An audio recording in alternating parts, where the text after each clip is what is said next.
Thérèse Requin, suivie d'un mariage d'amour, texte intégral. Chapitre 6. Laurent, à partir de ce jour, revint presque chaque soir chez les Raquin. Il habitait rue Saint-Victor, en face du port où vint un petit cabinet meublé qui payait 18 francs par mois. Ce cabinet, mansardé, troué en haut d'une fenêtre à tabatière, qui, s'entrebâillait étroitement sur le ciel, avait à peine 6 mètres carrés.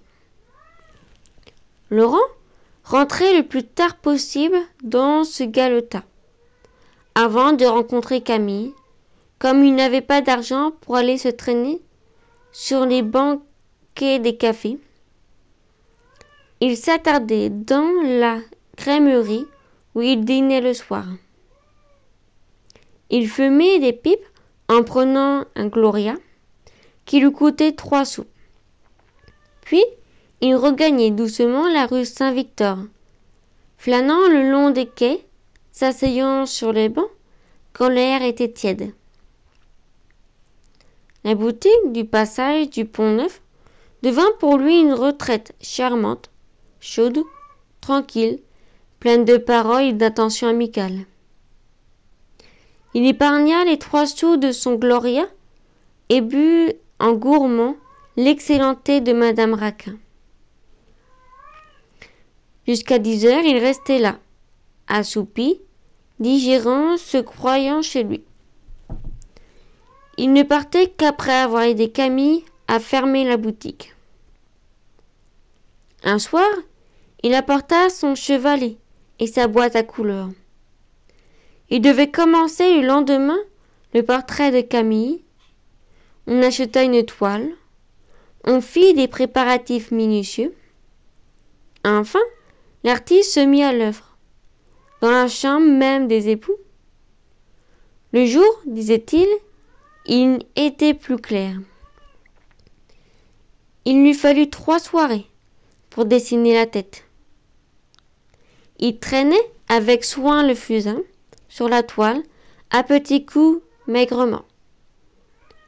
Son dessin, droit et sec, rappelait d'une façon grotesque celui des maîtres primitifs. Il copia la face de Camille comme un élève copie une académie. D'une main hésitante, avec une exactitude gauche, il donnait à la figure un air renfrogné. Le 4e jour, il mit sur sa palette de tout petits tas de couleurs. Il commença à peindre du bout des pinceaux. Il pointillait la toile des minces taches sales. Il faisait des hachures courtes et serrées, comme s'il se fût servi d'un crayon. À la fin de chaque séance, Madame Raquin et Camille s'extasiaient. Laurent disait qu'il fallait attendre, que les ressemblances allaient venir. Depuis que le portrait était commencé, Thérèse ne quittait plus la chambre changée en atelier.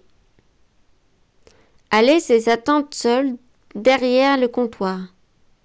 Pour le moindre prétexte, elle montait et s'oubliait à regarder le peintre Laurent. Grave, toujours, oppressée, plus pâle et plus muet, elle s'asseyait et suivait le travail des pinceaux. Ce spectacle ne paraissait cependant pas l'amuser beaucoup. Elle venait à cette place comme attirée par une force, et elle y restait, comme clouée. Laurent se retournait parfois, lui souriait, lui demandait si le portrait lui plaisait. Elle répondait à peine, frissonnait puis reprenait son extase recueillie. Laurent, en revenant le soir à la rue Saint-Victor, se faisait de longs raisonnements.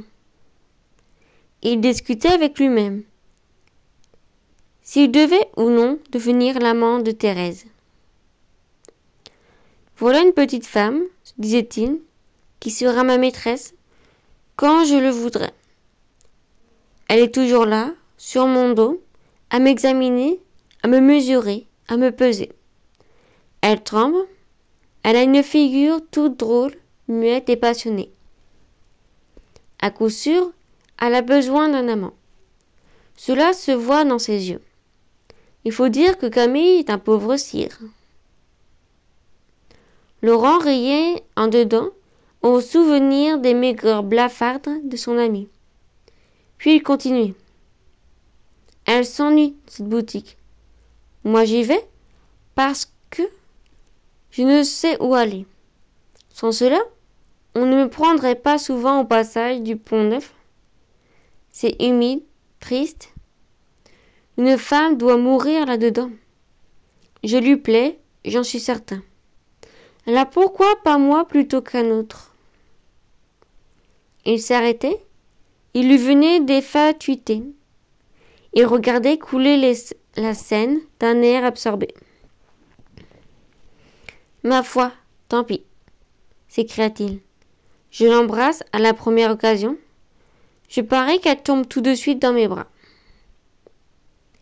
Il se remettait à marcher et des indécisions les prenaient. C'est qu'elle est laide après tout, pensait-il. Elle a le nez long, la bouche grande. Je ne l'aime pas du tout. D'ailleurs, je vais peut-être m'attirer quelques mauvaises histoires. Cela demande réflexion. Laurent, qui était très prudent, roula ses pensées dans sa tête pendant une grande semaine.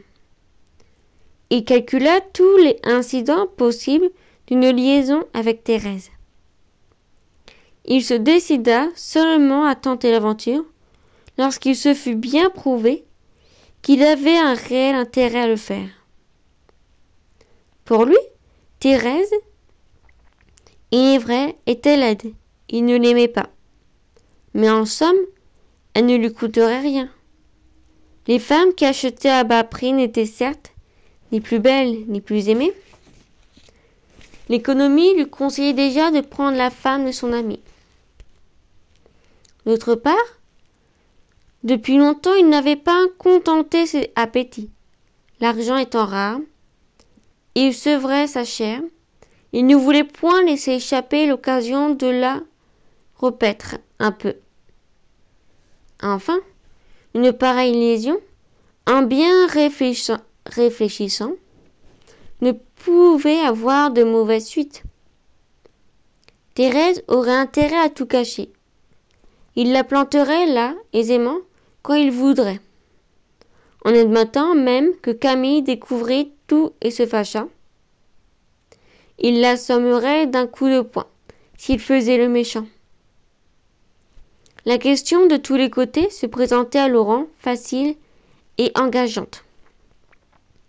Dès lors, il vécut en une douce quiétude, attendant l'heure. À la première occasion, il était décidé à agir carrément. Il voyait dans l'avenir des soirées tièdes. Tous les raquins travaillèrent à ses jouissances. Thérèse apaiserait les brûlures de son sang. Madame Raquin le cajolerait comme une mère. Camille, en causant avec lui, l'empêcherait de trop s'ennuyer le soir dans la boutique. Le portrait s'achevait, les occasions ne se présentaient pas. Thérèse restait toujours là, accablée et anxieuse. Mais Camille ne quittait point la chambre. Et Laurent se désolait de ne pouvoir l'éloigner pour une heure. Il lui fallut pourtant déclarer un jour qu'il terminerait le portrait le lendemain. Madame Raquin annonça qu'on dînerait ensemble et qu'on fêterait l'œuvre du peintre. Le lendemain, lorsque Laurent eut donné à la toile le dernier coup de pinceau, toute la famille se réunit pour crier à la ressemblance. Le portrait était ignoble, d'un gris sale, avec de larges plaques violencées. Laurent ne pouvait employer les couleurs les plus éclatantes sans les rendre ternes et boueuses. Il n'avait, malgré lui, exagérait les teintes bleuâtres de son modèle, et le visage de Camille ressemblait à la face verdâtre d'un noyer. Le dessin grimaçant convulsionnait les traits, rendant la sinistre ressemblance plus frappante. Mais Camille était enchanté. Il disait que sur la toile, il avait d'un air distingué. Quand il eut bien admiré sa figure, il déclara qu'il allait chercher une bouteille de vin de champagne. Madame Raquin redescendit à la boutique. L'artiste resta seul avec Thérèse. La jeune femme était demeurée accroupie, regardant vaguement devant elle. Elle semblait attendre un frémissement. Laurent hésita. Il examina sa toile et joua avec ses pinceaux. Le temps pressait. Camille pouvait revenir. L'occasion ne se représenterait peut-être plus. Brusquement, le peintre se tourna et se trouva face à face avec Thérèse. Ils se contemplèrent pendant quelques secondes. Puis, d'un mouvement violent, Laurent se baissa et prit la jeune femme contre sa poitrine. Il lui renversa la tête, lui écrasant les lèvres sous les siennes. Elle eut un mouvement de révolte, sauvage, emporté, et, tout d'un coup, elle s'abandonna, glissant par terre sur le carreau. Ils n'échangèrent pas une seule parole. L'acte fut silencieux et brutal.